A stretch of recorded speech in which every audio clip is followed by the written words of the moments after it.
very famous. It is the second largest church in all of Paris after Notre Dame. It's called Saint-Sulpice. There's been a church here ever since the 5th century. This one dates from the 18th century. It's never ever been finished because, like many churches, they run out of money all the time. So you'll notice, for example, if you come over here, girls, on the right-hand side, the tower, you can see it's newly restored.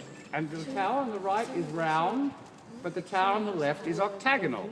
And that's because they were designed by two different architects. And people ask, why are there holes in this tower? That's because it was never completed.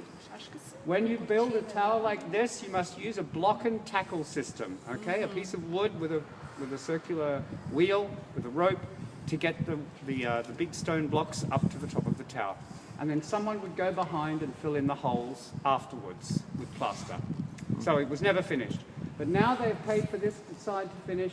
They have just started now. You can see the scaffolding on the other side. So they're making some more money now because it's a very popular church because of a very famous book made into a movie called, does anybody know, by Dan Brown? Da Vinci Code. Everybody who's seen the book or the movie knows about the Rose Line. Yay. The scene in the movie where where Tom Hanks walks through the church talking to the bishops about the location of the most holiest of relics. What is it? The Holy Grail, exactly. And Dan Brown said in his book that the rose line in this church, the gold line, it's actually brass, pointed towards the final resting place of the Holy Grail, which he said was underneath the upside-down pyramid underneath the Louvre. Did anybody see the upside-down pyramid underneath the Louvre? It's very interesting, in the big food court there, yeah?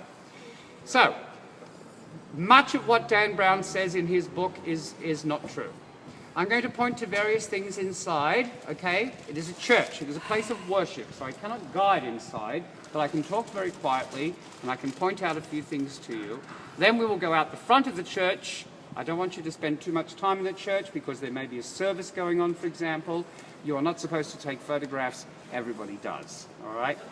And then I will explain the things that I've pointed to when we get back outside the church, and that will be the end of the tour, okay? So come with me.